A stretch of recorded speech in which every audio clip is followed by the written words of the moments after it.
The college werewolf cheerleader keeps dragging me to practice. She says I balance her. I spent my first semester at Hellion trying to be invisible, because being a human on a mega-university world full of superspecies feels like being a porcelain doll inside an industrial rock tumbler. I thought I had absolutely nothing to offer this place until a girl with white wolf ears and a terrifying vertical leap looked at me with desperation in her golden eyes and told me that my steady heartbeat was the only thing loud enough to drown out the predatory noise in her head. It turns out that being the quietest thing in the room isn't a weakness when the person you love is constantly fighting a war against her own biology. That realization did not come easily or quickly for a guy like me. You have to understand that Hellion campus is not designed for standard human tolerances. It is a world terraformed specifically for athletic supremacy, where the gravity plating in the sidewalks is dialed up by 5% just to keep everyone's calves toned, and the air carries a distinct metallic tang of performance supplements and high-yield energy drinks. Every hallway is a runway for genetic perfection, and every open quad is an impromptu sparring ground for species that could bench press my entire dorm room without breaking a sweat. I'm a structural engineering major on a scholarship that was likely a clerical error, so my days are usually spent dodging casual displays of superhuman dexterity while trying to keep my head down and my datapad active. My survival strategy was simple, and that was to be the background static in a high-definition broadcast. I wore baggy hoodies to hide my lack of muscle mass compared to the Ursine linebackers, and I took the service tunnels to avoid the main concourse rush hours, where a casual shoulder check from a reptilian sprinter could dislocate my shoulder. It was a Tuesday afternoon when my carefully constructed invisibility began to crack. I needed to get to the advanced materials lab on the north side of the athletics sector, and the maglev tram was down for unscheduled maintenance, which forced me to cut through the orbital gym. This is not a gym in the way you might think of a room with weights and treadmills. The orbital gym is a cathedral of glass and reinforced composites that is large enough to house a small fleet of atmospheric shuttles. The ceiling is a vaulted dome of transparent aluminum that looks out into the pale violet sky of the planet, and the floor is a smart grid of impact-absorbing polymers that can change density on command. It is the training ground for the university's most celebrated gods and monsters, and usually I would walk the perimeter walkway to avoid drawing attention to myself. On this particular day, the main floor was dominated by the varsity cheer squad. Calling them cheerleaders feels like an insult to the sheer kinetic violence of what they do. At Hellion Cheer is not about waving pom-poms or shouting rhymes.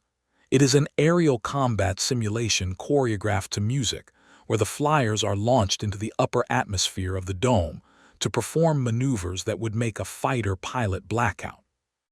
I paused near the heavy double doors of the north exit because the sound of their practice was physically overwhelming. The rhythmic thud of 60 highly conditioned bodies hitting the mats in unison vibrated through the soles of my shoes and up into my teeth. I adjusted the strap of my tactical backpack, which was heavy with textbooks, and a prototype suspension bridge model I had built for my thesis, and I tried to make myself small against the wall. That was when I saw her. Vex was impossible to miss even in a squad of apex predators. She was the captain and the primary flyer, which meant she was lighter and faster than the heavy lifters who threw her, but she was still pure power wrapped in white fur and gold and black spandex. She had a long ponytail of white hair that whipped around like a lash, and her wolf ears were flattened against her skull in intense concentration.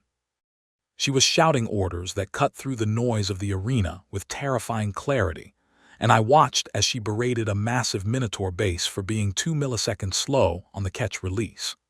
There was a wildness to her movements that looked less like sport and more like a contained explosion. Her claws were visible even from where I stood, and they dug into the shoulders of her teammates as she climbed the human pyramid with a grace that made my engineering brain ache with admiration. I should have kept walking.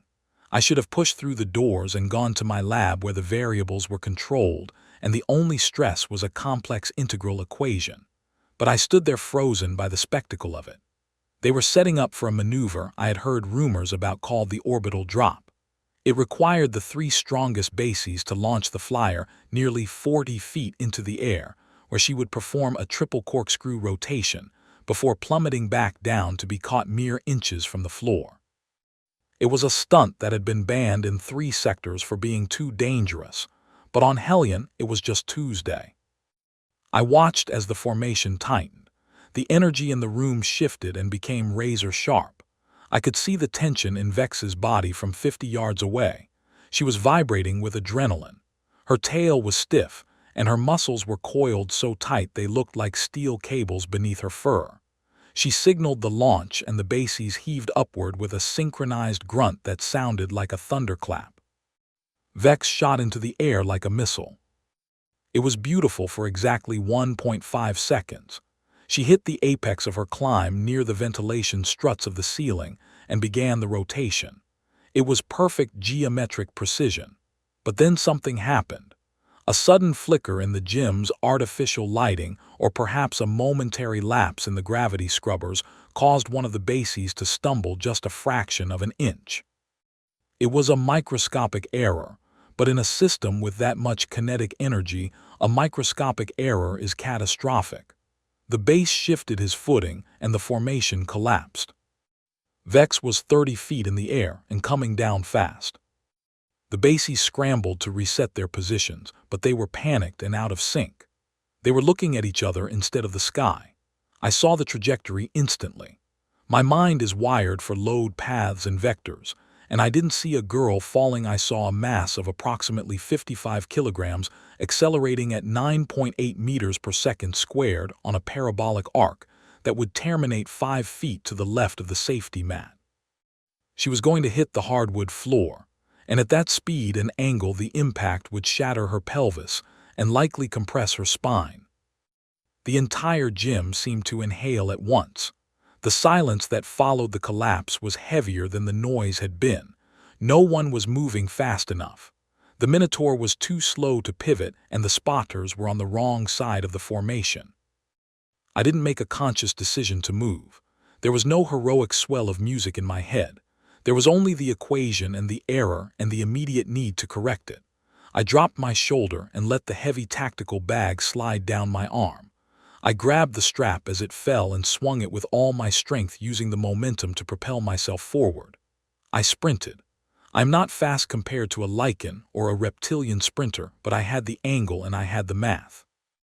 I crossed the boundary line of the mats, and my sneakers squeaked violently against the polymer.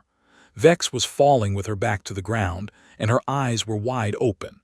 I could see the gold irises blown wide with a primal realization of death. She wasn't screaming. She was bracing. Her body had gone rigid, which was the worst thing she could do because a rigid structure breaks while a flexible one bends. I didn't try to catch her with my hands because that would have broken my wrists. I threw my body into the space where she was going to land. I planted my feet wide and bent my knees to lower my center of gravity, and I opened my arms to create a cradle. I calculated the impact point and adjusted my torso just as she slammed into me. The force was immense. It felt like being hit by a falling sandbag made of iron. The air left my lungs in a violent whoosh, and my vision grayed out for a microsecond. I was knocked backward, but I twisted as we fell to ensure that I took the brunt of the impact with the floor. We hit the ground hard and slid 3 meters across the polished wood. My back screamed in protest as it scraped against the floor, but I kept my arms locked around her. We came to a stop in a tangle of limbs near the bleachers. For a long moment there was no sound in the universe except the high-pitched ringing in my ears. I was staring up at the lights, trying to remember how to inhale. There was a heavy weight on my chest and a distinct smell of cedar wood and ozone and hot copper. Then the weight moved. Vex pushed herself up on her hands. She was straddling my waist, her knees pinned to the floor on either side of my ribs. Her uniform was askew, and her hair was a wild halo of white static. But it was her face that terrified me. Her lips were pulled back in a snarl that revealed teeth designed to tear muscle from bone. Her eyes were glowing with a biological luminescence that signaled a fight-or-flight override. Her claws were fully extended and pressing into the fabric of my hoodie, right over my heart. This is the part where I should have been afraid. Any rational survival instinct would have told me to shove her off and run because a startled lichen is about as safe as a live grenade. But I didn't feel fear. I felt a strange detachment. My brain was still running the diagnostics. Subject is intact. Deceleration successful. No audible snaps. Breathing is rapid but unobstructed. "Are your landing gears intact?" I asked. My voice sounded incredibly small in the cavernous silence of the gym. It was a stupid thing to say. I sounded like a mechanic asking about a faulty landing strut. Vex blinked. The golden glow in her eyes didn't fade, but the snarl faltered. She looked down at her hands, which were currently threatening to eviscerate a freshman engineer, and then she looked at my face. She leaned in closer, and I could feel the heat radiating off her skin. It was like lying underneath a furnace. She took a ragged breath in through her nose, sniffing me. The reaction was instantaneous. The tension that was holding her body in that rigid, terrifying shape just evaporated. Her claws retracted with a soft click. Her ears, which had been pinned back in aggression, swiveled forward. The growl that had been building in her chest died out and was replaced by a confused huff of air. She collapsed. She didn't faint, but she just let go. She slumped forward until her forehead rested against my sternum. Her entire weight settled onto me, and she let out a long, shuddering sigh that vibrated through my ribcage. It was bizarre. 1 second she was a weapon primed to detonate, and the next she was just a heavy, exhausted girl using me as a human mattress. I lay there awkwardly patting her shoulder with a tentative hand. "You're okay," I whispered. "You didn't hit the floor." The rest of the squad finally caught up to reality. I heard the thunder of footsteps as the team rushed over. Jackson, the linebacker who had missed the catch, was leading the charge. He looked terrified, not for me, but of her. "Captain," Jackson bellowed, "back off the human, give him space." Vex stiffened against me, but she didn't move away. She lifted her head slowly and looked at her team. The transition was jarring. When she looked at me, she was confused and soft, but when she turned her head to address Jackson, the predator snapped back into place.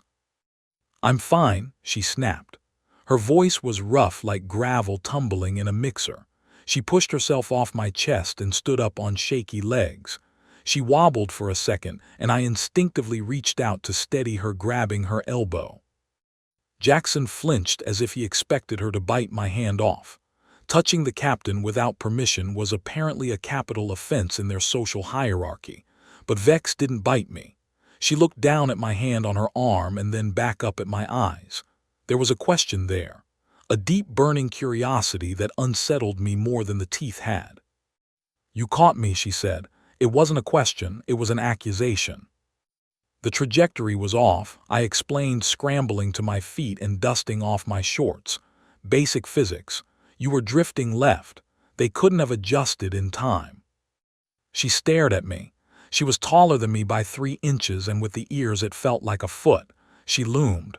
"Who are you?" "Leo," I said. I'm nobody. I just cut through here for the lab. I should go." I turned to leave. I wanted to put as much distance as possible between myself and the squad of genetically enhanced athletes staring at me like I was a puzzle piece that didn't fit. I reached down to grab my bag, which was lying forlornly on the floor where I had dropped it. But I didn't get far. Cool fingers wrapped around my wrist. The grip was iron hard. I stopped and looked back. Vex had hold of me. She wasn't looking at me, though. She was looking at her hand on my wrist as if she didn't quite understand why she had reached out. "My legs," she said quietly. The command in her voice was gone, replaced by something that sounded dangerously close to a plea. "They feel like jelly. The adrenaline crash. I can't walk to the locker room alone." I looked at Jackson and the other bases. They were massive. Any one of them could have carried her with one arm. "Your team can help you," I suggested, gently trying to extricate my wrist. Vex tightened her grip. Her golden eyes locked onto mine, and the desperation I had seen earlier flared hot and bright. "No," she hissed. "They're too loud. Their hearts. They're racing. It makes the noise in my head worse." She took a step closer, crowding my personal space until I was breathing in the scent of her. "You're quiet, your pulse. It's slow. It stops the shaking." I looked down at her hands. She was right. The tremors that had been racking her body since the fall were subsiding. Where her skin touched mine, she was perfectly still. "Just to the locker room," she whispered. I looked around the gym. The other cheerleaders were watching us with open mouths. The silence stretched out a long, uncomfortable rubber band waiting to snap. I knew in that moment that if I walked her to that door, I was crossing a line I couldn't uncross. I was stepping out of the background and into the spotlight of a very dangerous stage. But then I looked at her eyes again. Beneath the predator's gold and the captain's arrogance, there was just a girl who was terrified of her own biology and who had found a temporary anchor in the storm. "Okay," I said softly, "just to the locker room." She didn't smile, but her shoulders dropped another inch. She leaned some of her weight against me, and we began to walk. I could feel the eyes of the entire gym boring into my back. I adjusted my bag and felt the pom-pom charm she hadn't given me yet in the future I didn't know was coming. For now, I was just a structural prop, a walking crutch. As we walked, she didn't let go of my wrist. In fact, she slid her hand down until her fingers were interlaced with mine. It wasn't romantic. It was tactile desperation. She needed the data input of my calm to regulate her own system. I kept my breathing steady, forcing my heart to beat in a slow, rhythmic thud. Thump, thump, thump, thump. "Don't let me fall," she murmured as we reached the double doors, her voice so low only I could hear it. "I've got you," I said. And for the first time in my life on Hellion campus, I actually felt like I was telling the truth. I pushed the doors open, and we stepped out of the bright, harsh lights of the arena and into the cool shadows of the corridor, leaving the noise behind us. My quiet life was over. I just didn't know it yet. My calculation that my quiet life was over proved to be the most accurate prediction I had made all semester. I naively thought that after depositing Vex at the locker room door and extracting my hand from her iron grip, I could simply fade back into the woodwork of the university infrastructure. I assumed that a creature of her status would treat our interaction like a shameful anomaly to be buried under the rug of her social dominance. I went back to my dorm room that night and stared at the ceiling and convinced myself that I was just a temporary crutch for a bad landing, and that by morning, the natural order of Hellion campus would reassert itself.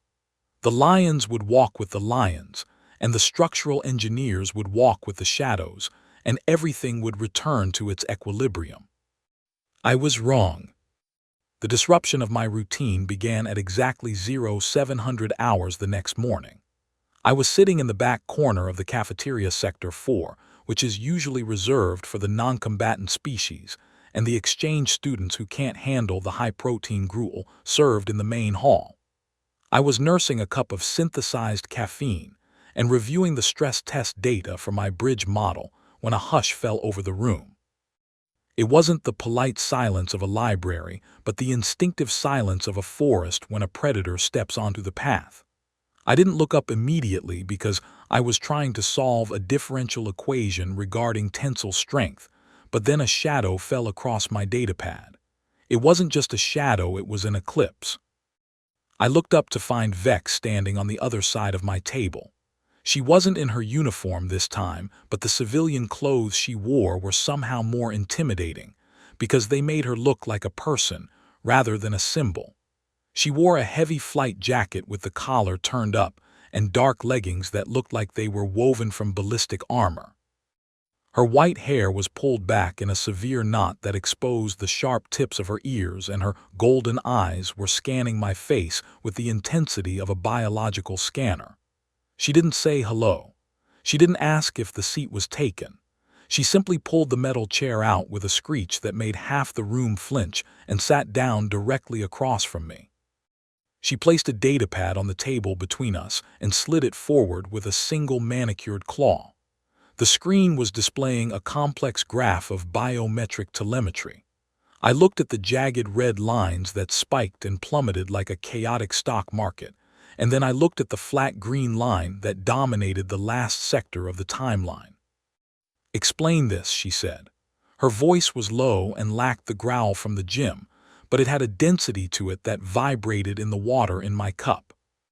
I leaned forward and adjusted my glasses. I recognized the data immediately because I had spent half my life looking at frequency waves. "This is heart rate variability overlaid with cortisol production," I said, analyzing the peaks. "The red spikes indicate extreme physiological stress bordering on a cardiac event. The green line represents a state of near comatose relaxation. What is the variable?" "You are the variable," Vex stated. She tapped the screen where the red line turned green. "This timestamp correlates exactly to the moment you caught me. The suppression of my adrenal response lasted for 4 hours after you left. Usually it takes me 6 hours of meditation and a sedative to reach those levels after a failed drop. Yesterday I achieved it in seconds." I sat back and processed this information. She wasn't here for romance, and she wasn't here to thank me. She was here because she was an elite athlete who had discovered a performance-enhancing hack, and she wanted to understand the mechanics of it. To her, I was a piece of equipment that she hadn't calibrated yet. "It's a biological feedback loop," I theorized, keeping my voice clinical to match hers. "You were in a sympathetic nervous system overdrive. My baseline physiological state is extremely low compared to yours. When we made contact, your mirror neurons likely latched onto my respiratory rate and heart rhythm as a reference point. It's entrainment. Your body synced to mine because mine was the stable constant in a chaotic moment." Vex stared at me for a long time. Her golden pupils contracted and dilated as she processed the science. Then she nodded once as if I had passed a test I didn't know I was taking. She reached into her jacket pocket and pulled out a schedule which she slapped down on top of the biometrics. "Practice is at 1400 hours," she said. "Don't be late." "I have a fluid dynamics lecture at 1400, I countered. I wasn't trying to be difficult, but I had a GPA to maintain, and I didn't see how being a glorified emotional support animal fit into my degree plan. Vex narrowed her eyes. "I checked your schedule. The lecture is recorded and available on the campus network. The attendance is optional. My practice is not." She stood up and the movement rippled with that same terrifying grace I had seen on the mats. "If I fall again, I break. If I break, we lose the sector championship. You are the only safety net that actually works. Be there." She didn't wait for an answer. She turned and walked away, leaving a wake of confused silence in her path. I watched her go, and I realized that I had absolutely no choice in the matter. It wasn't a threat, it was a statement of necessity. And perhaps in some deep recessed part of my brain that was tired of being invisible, it was also an invitation. I arrived at the gym at exactly 13:55. I walked through the service entrance to avoid the main concourse, but the atmosphere inside was already charged with the electricity of high-stakes athletics. The squad was stretching on the mats, a sea of varied species and terrifying musculature. Jackson, the Minotaur, was doing push-ups with 2 other teammates sitting on his back. When I walked onto the floor, the conversation died instantly. 60 pairs of predatory eyes locked onto me. I felt like a gazelle that had wandered into a lion's den not to be eaten, but to deliver a pizza. It was absurd and terrifying. Vex was in the center of the mat, tapping her wrists. She didn't look up when the room went quiet, but her ears swiveled toward my footsteps. She pointed a taped finger toward the bleachers on the 50-yard line without breaking her focus. "Sit," she commanded. "Row 3, center." I walked to the designated spot and sat down. I pulled my datapad out of my bag and opened my fluid dynamics textbook, trying to build a wall of academic solitude around myself. I could feel the skepticism radiating from the team. They whispered to each other in guttural tongues and clicked their mandibles in amusement. They didn't understand why the captain had brought a squishy human to a war council. Jackson stood up, and lumbered over to the edge of the mats, glaring at me with arms crossed over a chest that was wider than a transport hatch. "Is this a joke, Captain?" Jackson rumbled, his voice vibrating the floorboards under my feet. "He's a distraction. If a stiff breeze blows through the ventilation, he might break. We don't need a mascot." Vex finished tapping her wrist and stood up. She was a head shorter than Jackson, but she seemed to take up twice as much space. She walked up to him until they were nose to nose, or rather nose to pectoral muscle. She didn't shout. She didn't posture. She just looked at him with a cold, flat gaze that promised violence. "He is not a mascot," she said quietly. "He is structural integrity. And if you question my equipment again, Jackson, you will be running laps until your hooves crack. Get in formation." Jackson held her gaze for a second and then looked away. He grunted and backed down, retreating to his position. The hierarchy was re-established. Vex turned and looked at me up in the stands. She didn't smile, but she gave a microscopic nod. It was an acknowledgement. "Stay put. Do your job." My job apparently was just to exist. For the next 2 hours I sat there and solved equations while bodies flew through the air at terminal velocity. At first it was impossible to concentrate. The sounds of impact were visceral, but slowly I began to notice the rhythm. I saw Vex looking up at me between sets. She would land a stunt, her chest heaving and her eyes wild, and then she would snap her head toward the bleachers. She would find me sitting there boring and still and unmoving, and I would see the tension drain out of her shoulders. It was like she was checking a compass. As long as I was there pointing north, she knew where she was. The difference in her performance was statistically significant. I started tracking it on a side window of my datapad. Her reaction times were up by 0.4 seconds. Her landings were cleaner. The frantic edge to her movements smoothed out into a cold, precise lethality. She wasn't fighting the fear anymore, she was using it. The team noticed it too. The whispers changed from mockery to confusion and then to a grudging respect. They didn't know what I was doing, but they couldn't argue with the results. This routine continued for 2 weeks. Every day she would find me. Every day I would go to the gym. I became a fixture, a piece of furniture that the team learned to navigate around. But I wasn't just watching. I was analyzing. I noticed that Vex crashed hard after practice. The physiological cost of being a lichen in a high-stress environment was massive. She burned calories at a furnace rate, and the electrolyte depletion caused her hands to shake when the adrenaline wore off. The commercially available sports drinks on Hellion were designed for reptilians and avians, full of heavy salts and sugars that made her sluggish. I watched her grimace as she choked down a neon blue sludge during a break, and my engineering brain saw a problem that needed a solution. I spent a night in the chemistry lab adjusting a formula. I looked up the metabolic requirements for lichen biology, focusing on rapid ion replacement and neural stabilizers. I synthesized a blend that was pH balanced for her specific biology and flavored it with a synthetic meat protein extract that cut the sweetness. It was chemistry, not cooking, but the intent was the same. The next day, when she came to the sidelines gasping for air and reaching for her blue sludge, I handed her a plain metal flask instead. "Don't drink that," I said. "It's spiking your insulin and crashing your potassium. Drink this." She looked at the flask and then at me. She sniffed it cautiously. Her nose twitched. "What is it?" "Fuel," I said. "High-grade sodium electrolytes with a magnesium buffer to stop the tremors.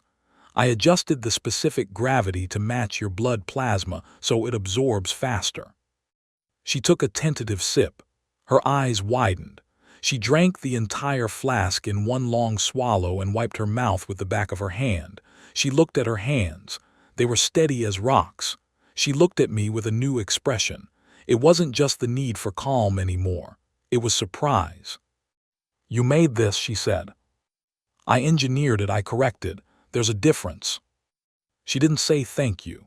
She didn't have to. She handed the flask back to me and said, "Fill it again tomorrow." But as she ran back to the formation, she touched my shoulder. It was a brief contact, a grazing of fingers against my hoodie, but it felt like a lightning strike. That was the turning point. The team stopped looking at me like an intruder. I started bringing larger batches of the mix, and soon half the squad was stopping by the bleachers to get a Leo special before the heavy lifts. I became the unofficial alchemist of the varsity squad. I was no longer the weird human in the stands, I was the resource manager. But Vex needed to make it official. She needed to claim me in a way that the rest of the university would understand. It happened on a Friday before the big game against the Tech World Marauders. The gym was packed with onlookers and scouts. The atmosphere was thick with aggression. I was packing up my bag to leave after practice, trying to beat the rush, when Vex intercepted me near the exit. She was flanked by her lieutenants, two predatory avian girls with razor-sharp beaks who usually terrified me. Vex stopped in front of me and blocked my path. The gym went quiet again. People were watching. This was theater. "Give me your bag," she said. I handed over my heavy tactical backpack, wondering if she was going to search it for contraband. She didn't open it. Instead, she reached into her pocket and pulled out a charm. It was a miniature version of her squad pom-pom, white and gold and fluffy, but it was attached to a heavy carabiner made of titanalloy. It wasn't a cute trinket. It was a badge. On Hellion, giving someone a piece of your gear was a sign of pack integration. It meant this thing belongs to us. She clipped the charm onto the main strap of my bag right next to my multi-tool. The metal clicked loudly in the silence. She gave it a tug to make sure it was secure. "You're walking with a limp," she said, observing my gait. "Your load distribution is uneven." "Books are heavy," I muttered, staring at the fluffy white ball attached to my tactical gear.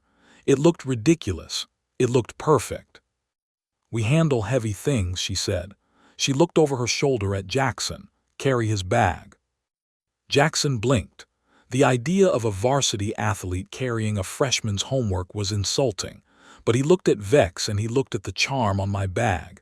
"The charm made me pack, and you helped the pack." Jackson grunted and walked over. He snatched my bag off the floor with one finger as if it weighed nothing. "Let's go, little man," Jackson rumbled. "Captain says you're with us." Vex looked at me, and for the first time in 3 weeks the corners of her mouth twitched upward. It wasn't a smile, it was a smirk of victory. "See you tomorrow, Leo. Don't forget the flask." She walked away, surrounded by her team, leaving me standing there with empty hands and a chest full of a strange warm feeling that I couldn't quantify with any equation. I walked out of the gym flanked by a minotaur who was carrying my differential equations textbook and wearing a scowl that could curdle milk. The walk across campus was different that day. Usually students would shoulder check me or ignore me, but walking next to Jackson with Vex's mark swinging from my bag, the crowd parted like water. I saw people looking at the charm and then looking at me with a reassessing gaze. I wasn't invisible anymore. I was flagged. I was protected. But the real test wasn't the social hierarchy. It was the physics. 2 days later, during the final practice, before the away game, Vex decided to attempt the infinite spiral. It was a move that was theoretically impossible for a biological entity. It required 4 rotations on a vertical axis while descending from a 50-foot toss. The G-force alone was enough to rupture capillaries in the eyes. The gym was empty except for the squad. The air was cold. Vex stood on the platform, her chest heaving. She was scared. I could see it. The scent of fear pheromones was faint but present. She looked at the ceiling and then she looked at the floor. The doubt was eating her alive. She was thinking about the fall. She was thinking about the pain. "Stop," I said.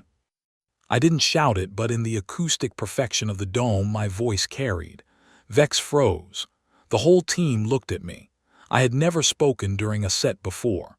I stood up from the bleachers and walked down to the edge of the mat. I walked right up to the base of the pyramid where Vex was preparing to climb. "You're calculating the impact," I said, looking up at her. "You're doing the math on the failure. That's my job. I've already run the numbers." Vex looked down at me, her claws digging into her palms. And And the probability of success is 98.4%, I lied. The actual probability was closer to 60%. But she didn't need the math, she needed the certainty. She needed the mountain. The variable isn't gravity, Vex. The variable is you. If you hesitate, you change the aerodynamic coefficient. If you just fly, the math holds. Trust the math. She stared at me. She searched my face for a lie and found only the flat affect of an engineer stating a fact. I held her gaze. I didn't blink. I projected every ounce of stability I had into the space between us. I am the ground. I am the anchor. You can fly because I am not moving. She took a deep breath. The fear scent vanished. Her eyes cleared. She nodded once. Launch, she commanded. The toss was violent. She went higher than I had ever seen her go. She was a white blur against the violet skylight. One rotation, 2, 3, 4. It was a blur of motion that defied biology. She spun so fast she looked like a drill bit boring through the air. She hit the apex and began the descent. She didn't flail. She didn't look for the floor. She held the tuck until the very last microsecond. The catch was thunderous. The bases groaned under the impact, but they held. Vex stuck the landing in their arms, perfectly vertical, perfectly still. The gym erupted. The team was screaming, cheering, howling. But Vex didn't celebrate. She scrambled down from the pyramid and pushed through the wall of her teammates. She walked straight to me. Her hair was wild, her chest was heaving, and her eyes were burning with a gold fire that was brighter than the sun. She stopped inches from me. She was vibrating with energy. She grabbed the front of my hoodie in both fists and yanked me forward. For a second, I thought she was going to kiss me, and my heart hammered a rhythm that was definitely not calm. But she didn't. She just pressed her forehead against mine hard.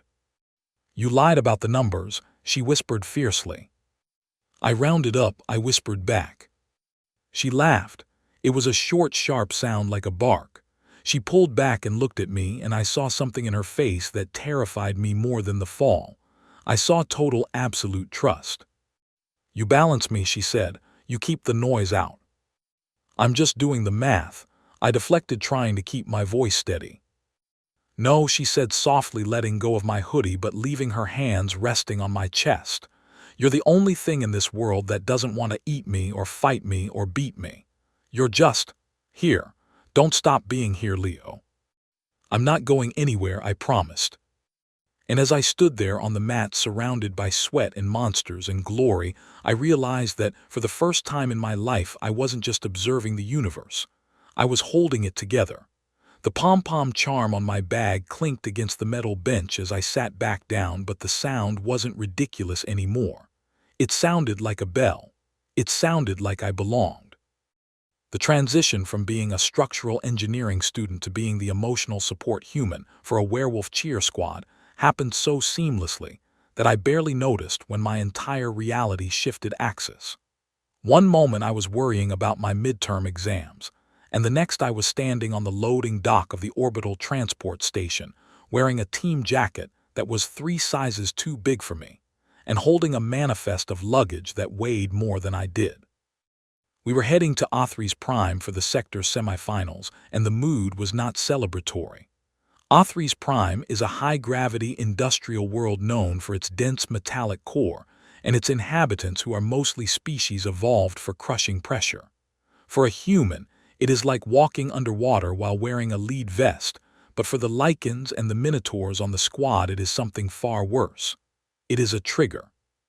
The oppressive gravity stimulates their bone density and testosterone production, which turns the entire team into a ticking time bomb of biological aggression. I could feel the tension radiating off the squad as we boarded the transport shuttle. Usually the flight is a time for naps and music, but today the cabin smelled like a thunderstorm. Vex was sitting in the captain's seat at the front, and she wasn't moving. She was staring out the viewport at the black void of space with a stillness that was unnatural. Her claws were dug deep into the armrests and shredding the synthetic leather. I sat 3 rows back, clutching my datapad and checking the itinerary for the 10th time just to give my hands something to do. I knew that my role here was officially listed as team manager, which was a polite administrative fiction to explain why a non-athlete was traveling on the university dime. In reality, I was a walking tranquilizer dart. The descent into Othries Prime was rough. The atmospheric turbulence rattled the shuttle like a tin can, and I watched as Jackson's eyes turned a milky white with motion sickness and rage.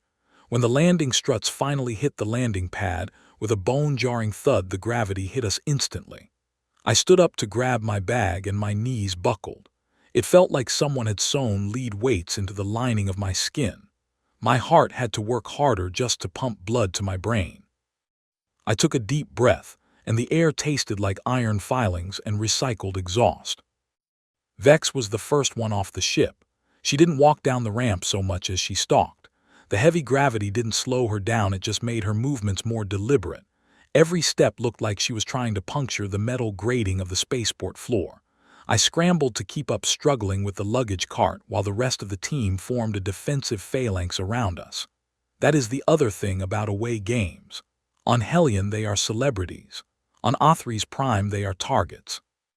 The locals here regarded the flashy, high-flying athletes from the university world as soft and arrogant.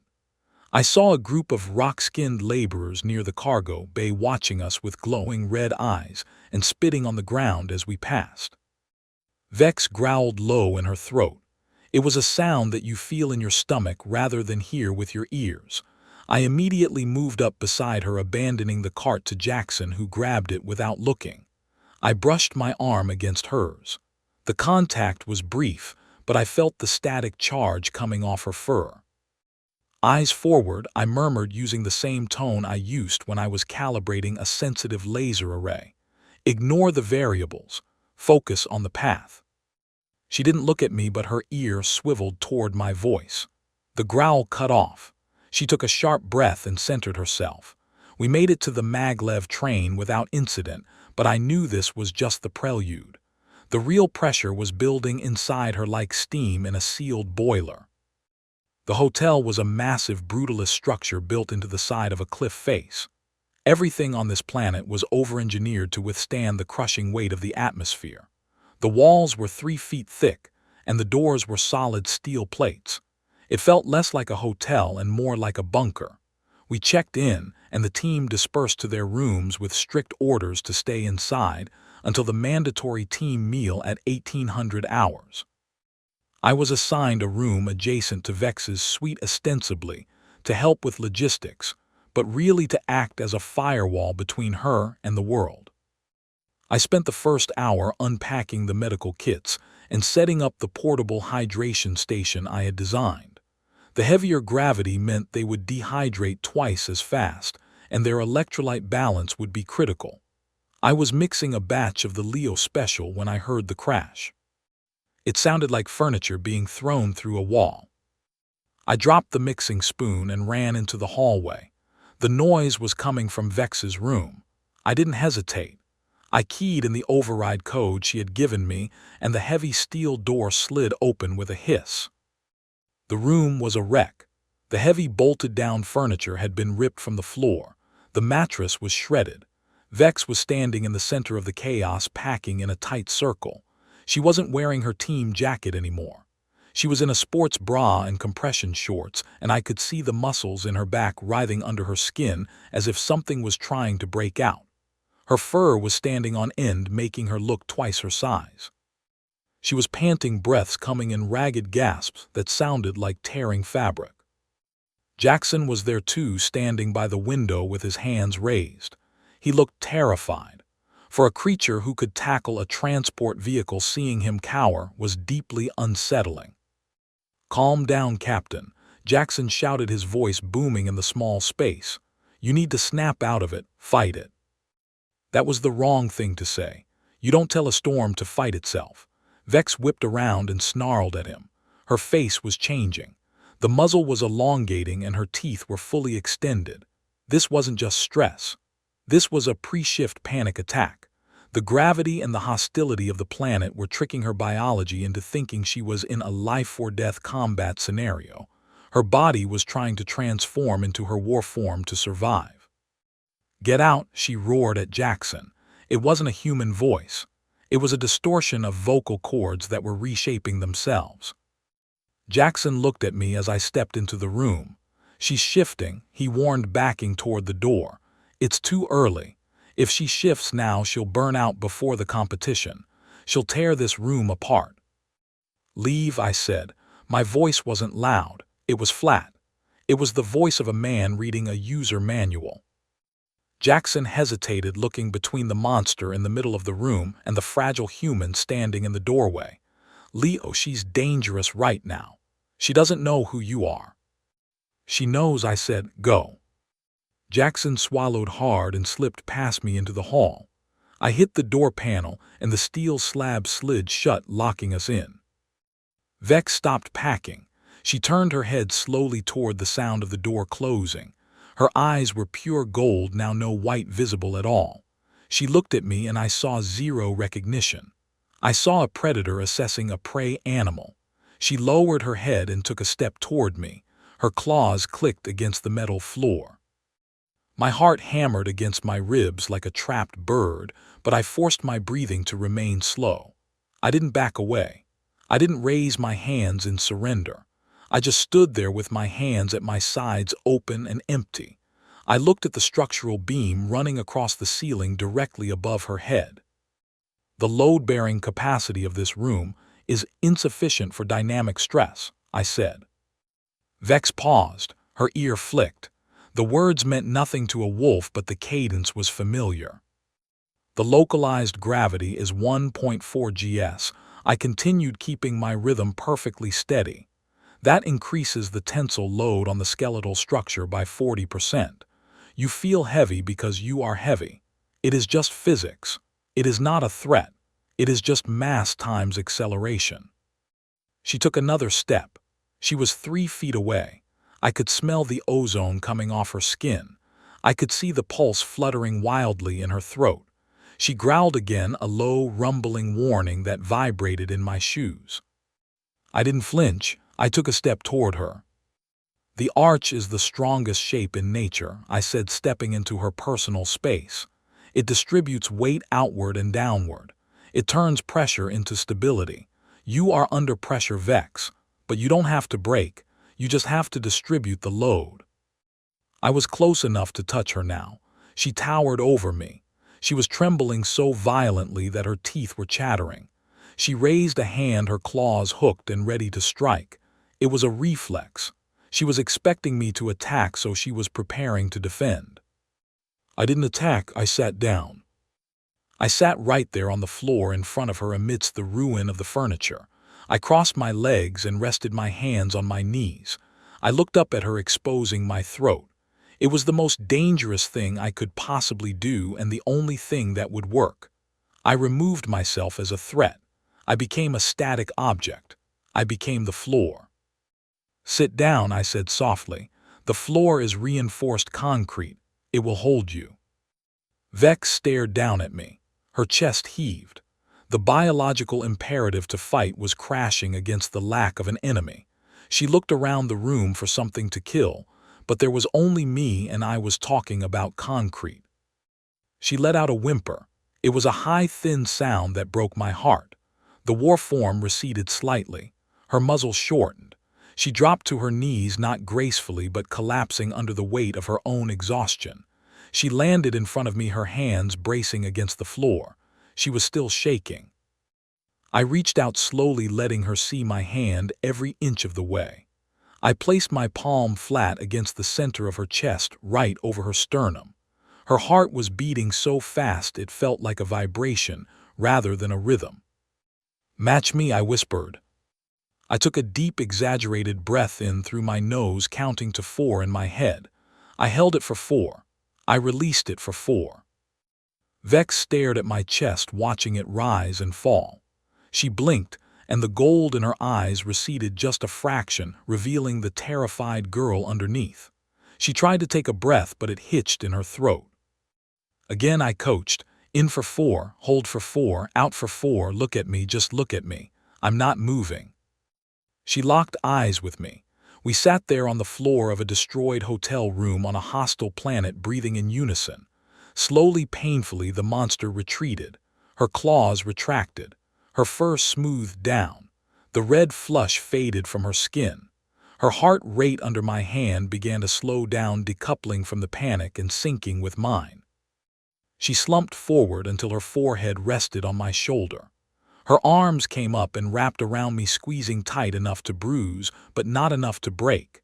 She buried her face in the crook of my neck and breathed in the scent of my soap and my fearlessness. I almost lost it, she whispered, her voice thick and wet. The noise, it's so loud here, everything wants to hurt me. Nothing is going to hurt you, I said, moving my hand to the back of her head and stroking her hair. I checked the structural integrity. The walls are solid, the door is locked, and I'm right here. You're crazy, she mumbled into my neck. I could have killed you. I wanted to kill something. You wouldn't kill me, I said with a confidence I didn't feel. I'm your balance. You don't destroy your own center of gravity. She pulled back slightly, just enough to look at my face. Her eyes were human again, but they were raw and unguarded.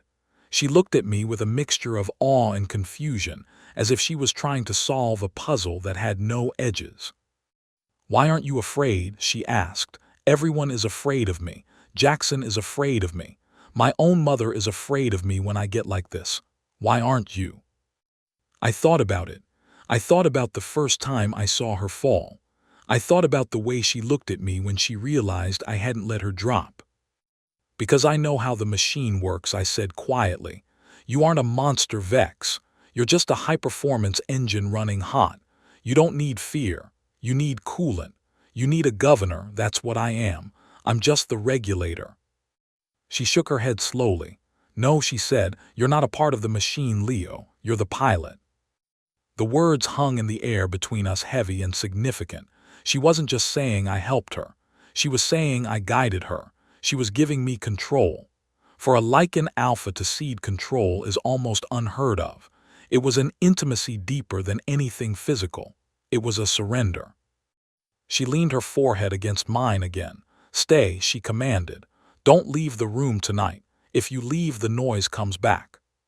I'll stay, I promised. We sat there for a long time until her breathing was perfectly rhythmic. Then I helped her up and we salvaged what we could of the bed. I didn't sleep in it. I sat in the only chair that wasn't broken, positioned by the door with my datapad, reading structural schematics of the stadium while she slept. Every time she stirred or whimpered in her sleep, I would clear my throat or shift in the chair just to make a sound, just to let her know I was there. And every time she would settle, instantly anchored by the presence of her human safety switch. The next morning was the competition. The shift in the dynamic was palpable. When we walked down to the transport bus, Vex didn't walk in front of me. She walked beside me. Her shoulder brushed mine with every step. The team saw it. Jackson saw it. He looked at the bruises on my neck from where she had held me too tight, and then he looked at the calm focus in her eyes. He didn't say a word. He just nodded at me and moved to load the gear. The stadium on Othries Prime was a nightmare of acoustics. It was a dome made of reverberating steel that amplified the screaming of the crowd into a physical assault. The gravity emitters in the floor were set to fluctuating intervals to test the athletes' adaptability.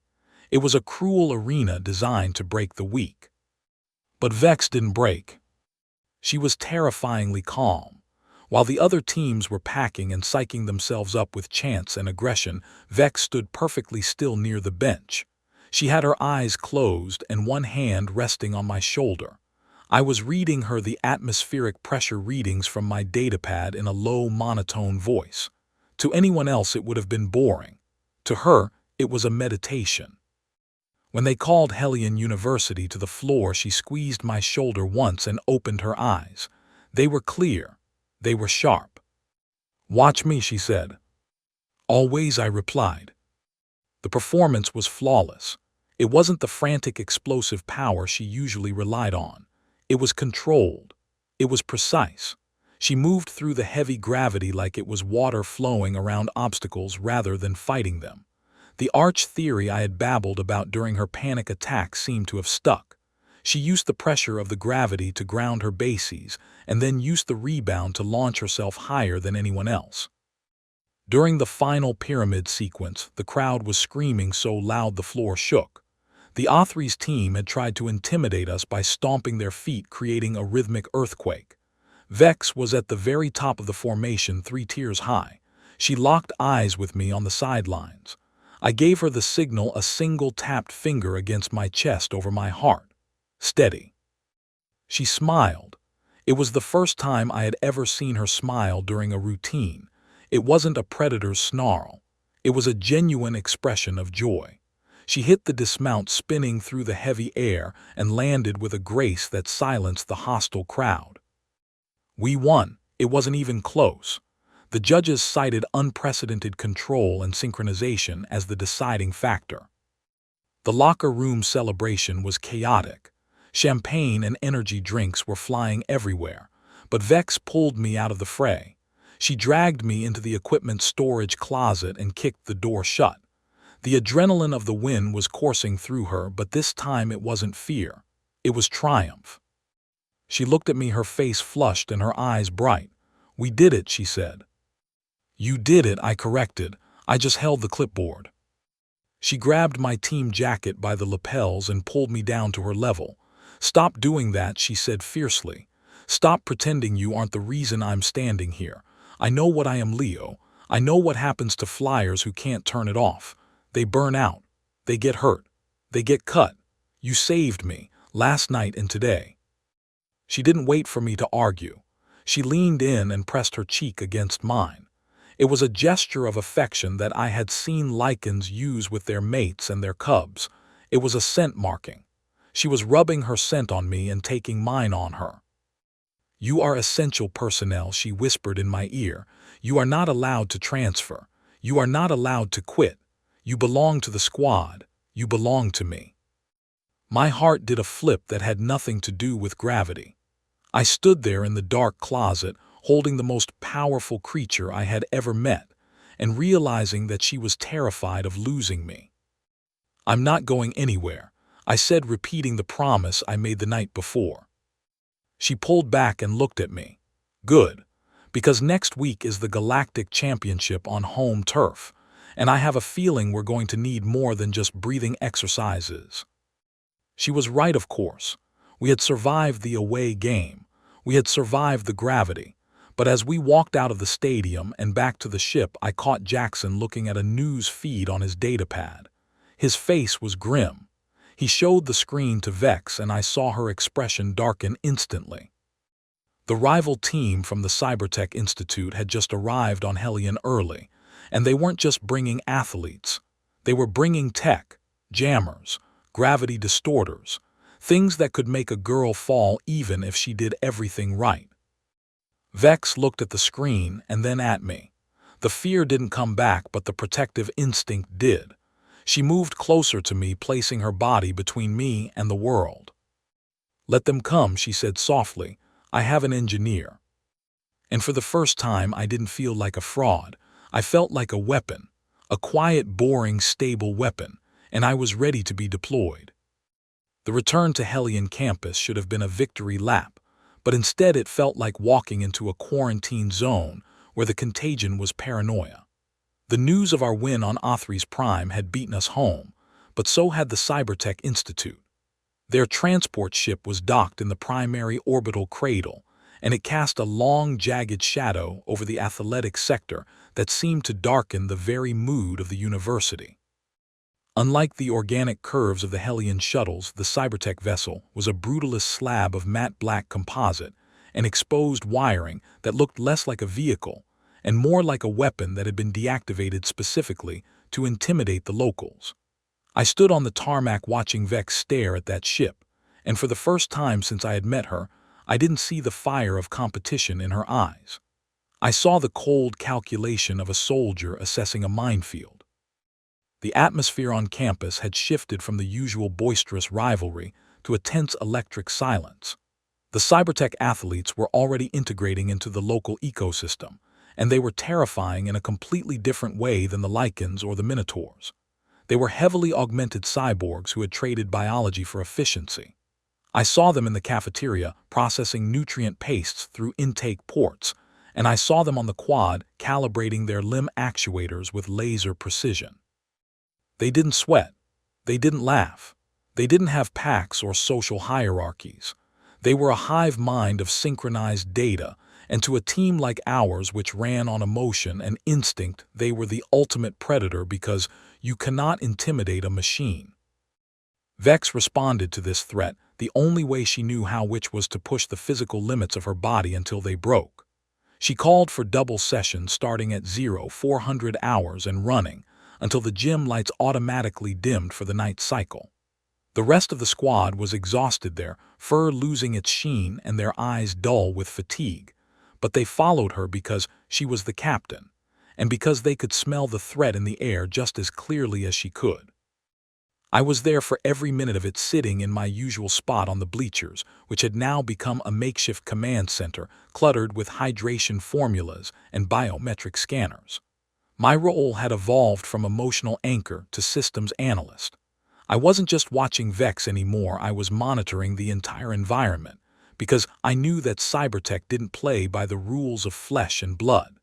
They played by the rules of code and voltage. It was 3 nights before the championship when the variable finally presented itself. The gym was technically closed, but Vex had overridden the lock protocols with her captain's clearance. The main overhead arrays were off, leaving the massive dome illuminated only by the perimeter emergency lights and the faint violet glow of the moon filtering through the transparent ceiling. The shadows were long and sharp, creating a visual distortion that made the simple act of catching a flyer significantly more dangerous. The squad was running the supernova sequence, a high-risk maneuver that involved a synchronized launch of 3 flyers with Vex in the center, aiming for a ceiling-grazing altitude of 50 feet. I was tired. My eyes were burning from staring at the blue light of my datapad, and my back ached from the rigid plastic of the stadium seating. I had put my headphones around my neck to rub my temples, and that was the only reason I heard it. It was a sound that didn't belong. To a lichen or an avian, the world is a symphony of biological noises.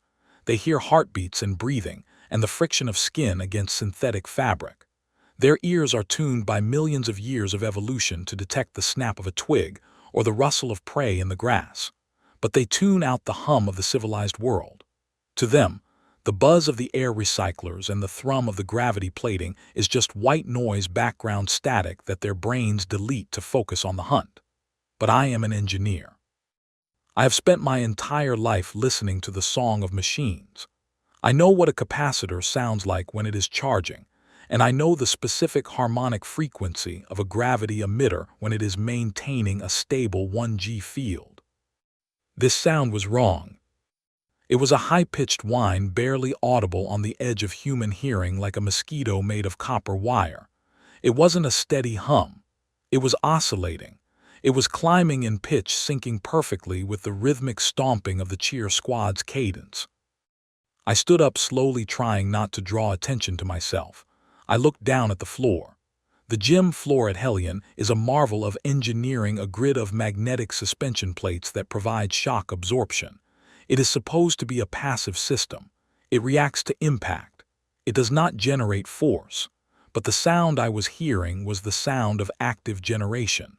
Someone had tweaked the voltage on the central array directly under the 50-yard line. I looked at the formation. Jackson and the heavy bases were setting up right on top of the center logo. Vex was at the back preparing for her run-up. She was going to hit that spot in exactly 10 seconds. If the gravity plate was set to surge when she made contact for the launch, it wouldn't just push her. It would act like a railgun. It would magnify the force of the throw by a factor of 10. She wouldn't just go 50 feet up. She would be launched into the support trusses of the ceiling at a velocity that would liquefy her internal organs upon impact. I didn't scream. Screaming would startle the bases. If they flinched while she was running, she could trip and break a leg. A broken leg was bad, but being turned into biological paste against a steel girder was worse. I needed to stop the floor, not the girl. I dropped my datapad and sprinted toward the maintenance panel on the far wall near the bleachers. I moved with a speed that surprised me, vaulting over the railing of the stands and landing in a crouch. I scrambled to the panel and ripped the cover off, exposing the fiber-optic nervous system of the gym. Vex began her run. I could hear her claws digging into the mat, thud, thud, thud, accelerating toward the launch point. I jacked my multi-tool directly into the service port. My hands were shaking, but my mind was ice cold. I didn't have time to brute force the password. I had to bypass the logic controller entirely. I watched the code scrolling on my small diagnostic screen.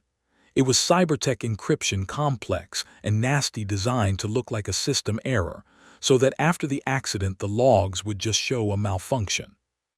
They hadn't counted on a human structural engineer who knew the facility's schematics better than the janitors did. 5 seconds.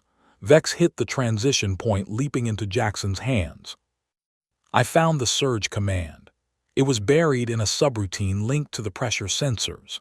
As soon as the weight on the plate exceeded 400 pounds, the combined weight of the base pyramid, the voltage was set to spike to maximum output. 3 seconds. Jackson braced his legs. The other bases locked arms. The coil whine in the room pitched up into a scream that only I could hear. It was charging. I didn't try to delete the command. Deleting took too long. I inverted the polarity. I typed the override sequence so fast my fingers were a blur, relying on muscle memory and pure desperate instinct. Value positive to value negative. Output to input. Push to pull. 1 second. Up, Jackson roared, and the bases heaved upward with all their strength. At the exact moment they threw her, I hit the enter key. The floor didn't surge upward. It collapsed downward. The gravity plates in the center of the room instantly reversed their polarity, creating a localized heavy gravity well for a split second. Instead of adding energy to the throw, the floor sucked the kinetic energy right out of the bases' legs. The result was chaos. Jackson and the bases were pulled down to their knees as if a giant invisible hand had slapped them. The throw lost 80% of its power. Vex didn't shoot into the ceiling. She popped into the air a pathetic 5 feet, barely clearing Jackson's head. She flailed in the air, confused by the sudden lack of momentum. She came down awkwardly, but because the height was so low, she didn't crash. She landed in a crouch on top of the collapsing pyramid of bases, sliding off Jackson's massive shoulder and rolling onto the mat. The gym went silent. The whine of the coils died instantly as the system reset. Vex was on her feet in a heartbeat, her eyes flashing gold, her claws out. She spun around, looking for the enemy, looking for the thing that had ruined the stunt. She glared at Jackson. "What was that?" she snarled. "You dropped the throw, you buckled." Jackson was pushing himself up from the floor, looking at his own legs with a mixture of fear and confusion. "I didn't drop it, Captain. The floor. It grabbed me. It felt like the gravity on Othries Prime for a second. It pulled us down." Physics doesn't just change Jackson. Vex shouted, her stress finally boiling over into rage. "You are weak. You are tired, and you are making excuses." "He's not making excuses," I said. My voice cut through the shouting. I was standing by the open maintenance panel, holding my multi-tool like a weapon. The entire squad turned to look at me. I walked out onto the floor, my heart finally starting to pound now that the crisis was over. I felt a cold fury rising in my chest, a sensation I wasn't used to. It wasn't the hot rage of the lichens. It was the cold, hard anger of an engineer who sees someone abusing a machine to hurt people.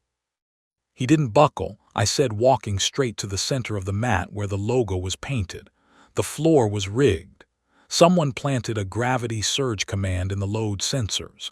If I hadn't reversed the polarity at the last second, you wouldn't have just missed the stunt, Vex. You would have hit the ceiling trusses at roughly 80 miles per hour. You would be dead. Vex went still. The rage vanished from her face, replaced by a sudden horrifying realization. She looked up at the dark steel girders of the roof high above us and then back down at me. "Show me," she whispered. I held up my datapad, projecting the code logs into the air between us. Here, timestamp matches the start of practice. Remote access from a localized IP address.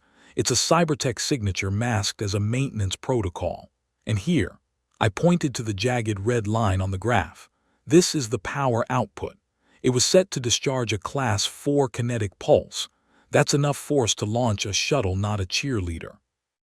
The squad gathered around the hologram. The silence in the gym was absolute. They weren't looking at the code, they were looking at the reality of what it meant. This wasn't a prank. It was an assassination attempt disguised as a sporting accident. Jackson growled a deep rumbling sound that vibrated through the floor. They tried to kill the captain. They tried to eliminate the variable, I said, closing the projection. They know they can't beat you on the mats, so they decided to beat you with physics. They didn't count on you having a countermeasure. Vex looked at me.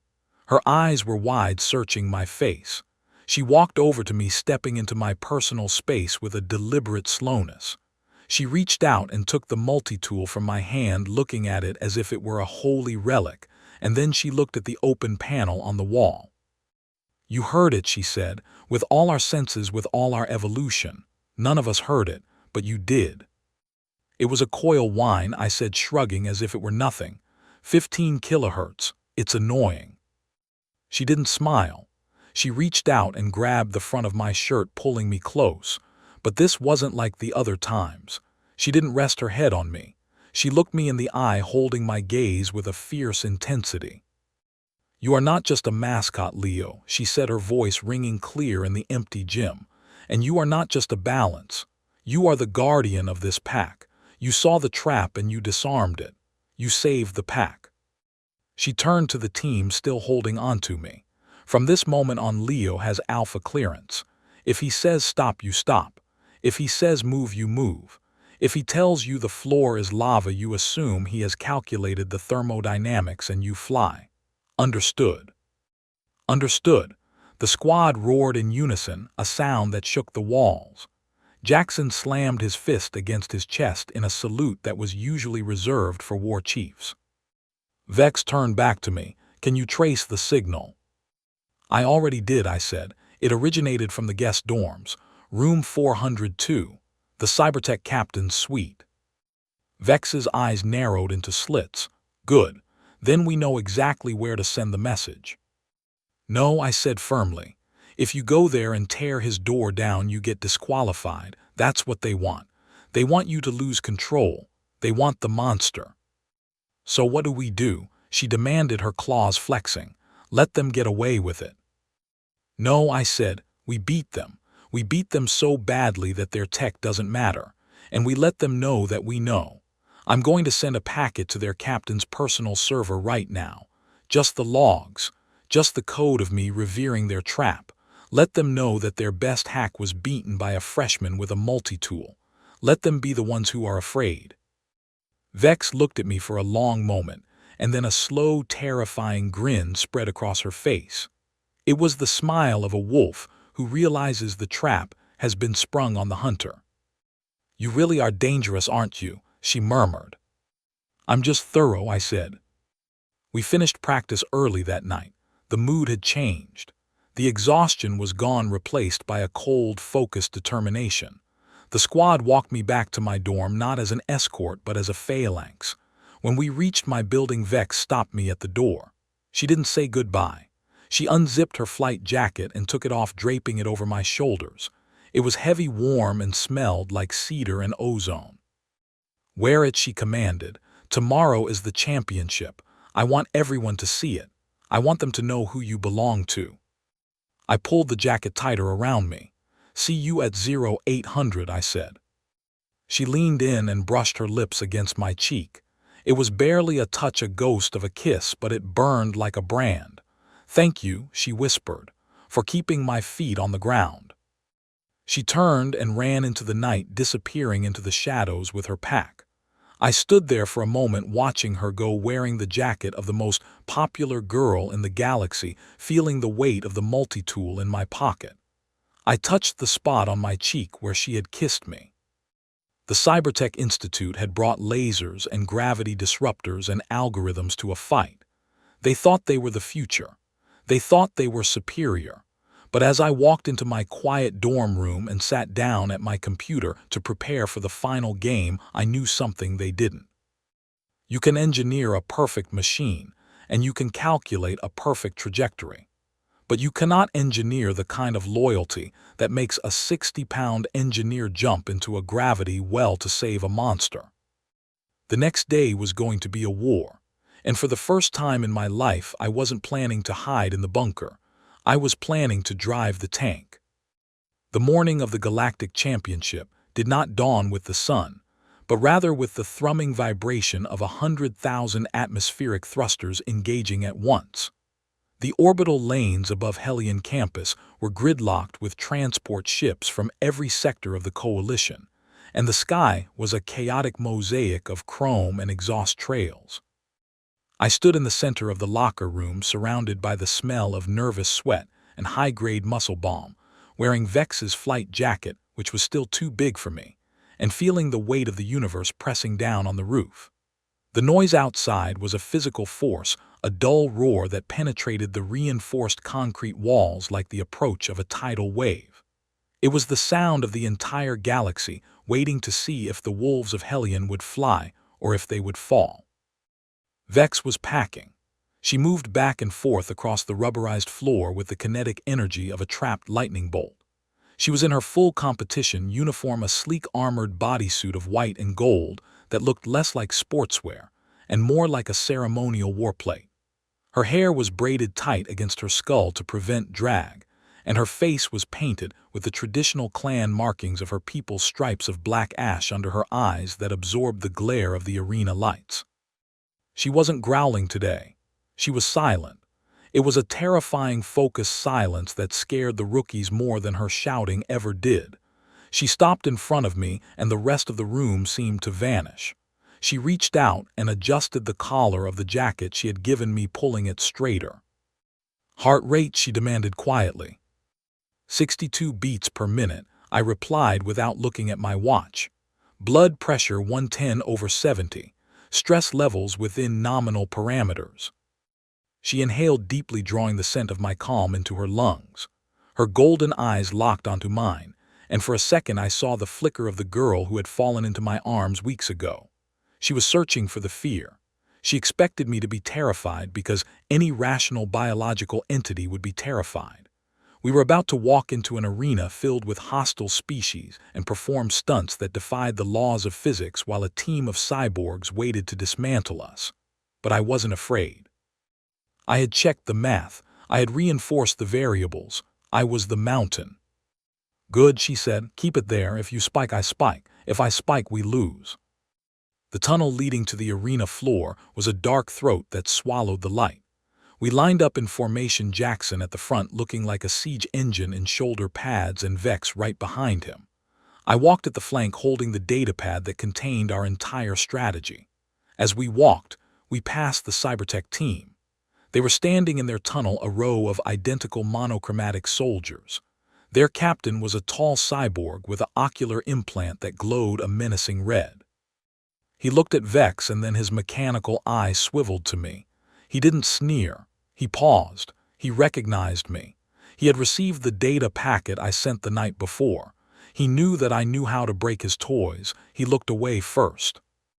We emerged into the light, and the sound hit us like a physical blow. The stadium was a colossal bowl of noise. The stands went up for nearly a mile, towering vertical cliffs of screaming fans waving flags and stomping their feet. The air was thick with the smell of popcorn and ozone and alien pheromones. It was sensory overload, a chaotic data stream that would crash any unshielded processor. I saw Vex flinch, her ears flattening against her head as the wall of sound washed over her. She looked like she was about to snap. I stepped up beside her right on the sideline where I wasn't supposed to be. I didn't touch her because the cameras were watching, but I spoke in that low, resonant frequency that I knew cut through the static. "It is just noise, Vex," I said. "It is just acoustic vibration. It has no mass. It has no force. It cannot push you down. Look at the floor. The floor is solid. I checked the struts myself. She looked at the floor, then she looked at me. Her ears swiveled forward. The panic receded, replaced by the cold, hard durasteel of her resolve. She nodded once, a microscopic dip of her chin. Then she ran onto the field, and the roar of the crowd changed from a threat to a worshipful chant. The competition was brutal. The Cybertech Institute went first, and their performance was a masterclass in efficiency. They moved with mathematical perfection, every toss exactly the same height, every catch landing on the exact same millisecond. It was impressive, but it was cold. It lacked the soul of the sport. It was engineering without art. They finished their routine without a single error, and the judges awarded them a near-perfect technical score. The pressure on us was absolute. To beat perfection, you cannot just be good. You have to be impossible. Hellion took the floor. The music started, a primal drum beat that synced with the hearts of the audience. Vex led the squad through the opening sequence, a furious display of tumbling passes that looked like a chaotic brawl but was actually a precisely choreographed dance. I stood on the sideline watching the telemetry on my datapad. Vex's heart rate was high but steady. She was in the zone. Then came the finale, the orbital drop. This was the stunt that had nearly killed her the day we met. But this time, we had modified it. This time, instead of just catching her, the bases were going to relaunch her, instantly turning a fall into a rebound. It required a level of trust that bordered on insanity. Vex climbed the pyramid. She stood on Jackson's hands 40 feet in the air. The stadium went silent. Every eye was on her. She looked down at the drop zone. She didn't look at Jackson. She didn't look at the floor. She looked at the sideline. She looked at me. I was standing with my arms crossed, the jacket loose on my shoulders, the pom-pom charm on my bag glinting in the stadium lights. I didn't smile. I didn't cheer. I just stood there perfectly still. I was the reference point. I was zero. She took a breath and launched. The crowd gasped as she spun through the air. 1, 2, 3 rotations. She plummeted toward the floor at terminal velocity. It looked like a suicide dive. But just as she hit the catch zone, the bases absorbed her momentum and fired it back upward. She didn't stop. She bounced. She shot back up into the air higher than before, performing a second sequence of twists on the ascent. It was defying gravity. It was rewriting the laws of motion. She landed the final dismount in the center of the mat, her chest heaving, her fist raised in the air. The silence held for 1 heartbeat, 2 heartbeats, and then the stadium exploded. It wasn't just applause. It was bedlam. People were crying. The judges were standing up. The scoreboard flashed the numbers, and they were higher than perfection. They included points for difficulty that hadn't been awarded in a decade. We had won. The celebration was a blur of confetti and screaming. I tried to stay on the sideline to pack up my gear and disappear into the tunnels, as was my protocol. I was the engineer. My job was done. The machine had worked, but the machine had other ideas. I saw the media swarm rushing the field, a tide of floating cameras and shouting reporters. They surrounded Vex, thrusting microphones into her face, asking her about the training, asking her about the strategy, asking her how she overcame the cybertech precision. "Captain Vex," a reporter shouted, "your recovery rates are unprecedented. You moved with a stability we have never seen from a Lycan flyer. What is your secret? What changed in your training camp?" Vex stopped.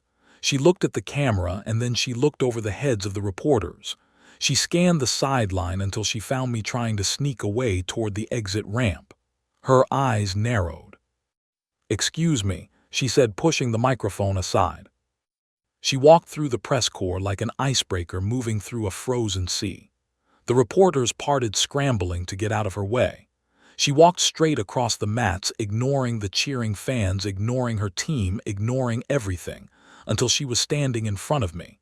I froze my hand halfway to the zipper of my backpack. "Where are you going?" she asked, her voice amplified by the silence of the immediate area. "Back to the dorm," I said. "You have interviews. You have a trophy to hold." "I am not holding that trophy without you," she said. She reached out and took my hand. Her grip was firm, warm, and undeniable. She pulled me past the security line, past the stunned reporters, and right into the center of the field. She pulled me under the blinding lights of the victory podium. The giant holographic screens above the arena projected our faces to billions of viewers. The terrifying white wolf and the quiet human boy in the oversized jacket. A reporter shoved a microphone at us. "Captain, who is this? Is this a new trainer?" Vex looked at the reporter and then she looked at the camera. She squeezed my hand. She stood tall, her chest out, her head high, the apex predator of the galaxy. "People think that flying is about power," she said, her voice ringing through the stadium speakers. "They think it is about how hard you can push against the ground. But they are wrong. Flying is about knowing that when you come down, the ground will be there to catch you." She turned and looked at me, and for the first time she let the whole galaxy see the softness in her eyes. "This is Leo," she announced. "He is not a trainer. He is my gravity. He is the reason I don't drift away. And he is the only reason any of us are standing here today." She unclipped the gold medal the officials had just placed around her neck. It was heavy, a solid disc of platinum and starlight. She turned to me, and before I could protest, she placed it over my head. It hung there heavy against the flight jacket. "It belongs to the architect," she whispered. The crowd roared, but I didn't hear them. I only heard her breathing. I only saw her. The strongest creature in the universe had just told the world that she needed me. And in that moment, surrounded by the noise and the glory, I finally understood the equation. I wasn't balancing her. We were a binary system. We were orbiting each other.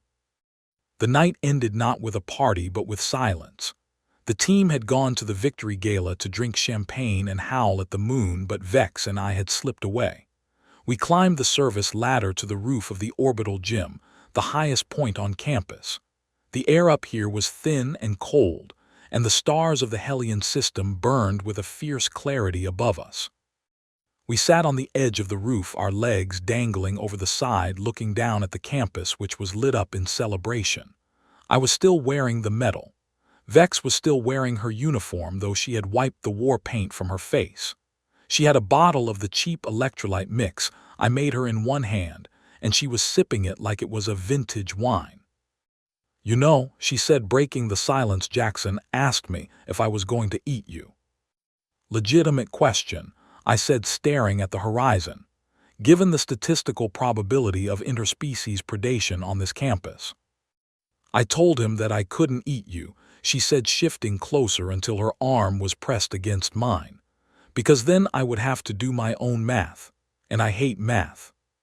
I laughed. It was a short, dry sound, but it felt good. "I can teach you, it's just logic." "No," she said. She rested her head on my shoulder. The weight of it was familiar now. It was heavy and warm and right. "I don't want to learn it. I want you to do it for me. I want you to always be the one who checks the numbers." "I can do that," I said. She sighed, a long, slow exhalation that seemed to carry the last of the season's stress away with it. "They are going to talk, you know. The media. The campus. They are going to say it's weird. A wolf and a human. A flyer and an engineer. They are going to say it doesn't make sense." I looked at the pom-pom charm clipped to my bag, which sat between us. I thought about the way the floor had collapsed to save her life. I thought about the way her panic vanished when she heard my heartbeat. "Thermodynamics doesn't make sense to a poet," I said softly, "but it still keeps the lights on. Let them talk. We have the data." Vex smiled against my shoulder. She reached out and interlaced her fingers with mine, her claws retracted, her skin soft against my palm. She closed her eyes. "Yeah," she murmured, drifting toward sleep, the adrenaline finally leaving her system. "We have the data." We sat there for a long time as the moons of Hellion rose into the sky. 2 different worlds, 2 different species, sitting on a roof at the edge of the galaxy. It defied every social law of the campus, and it contradicted every biological imperative of her species. But as I sat there, feeling the steady rhythm of her breathing and the warmth of her hand in mine, I knew the truth. It wasn't a contradiction. It was an equilibrium. The monster had found her quiet place. The invisible boy had found his spotlight. And for the first time in the history of the universe, the equation was perfectly balanced.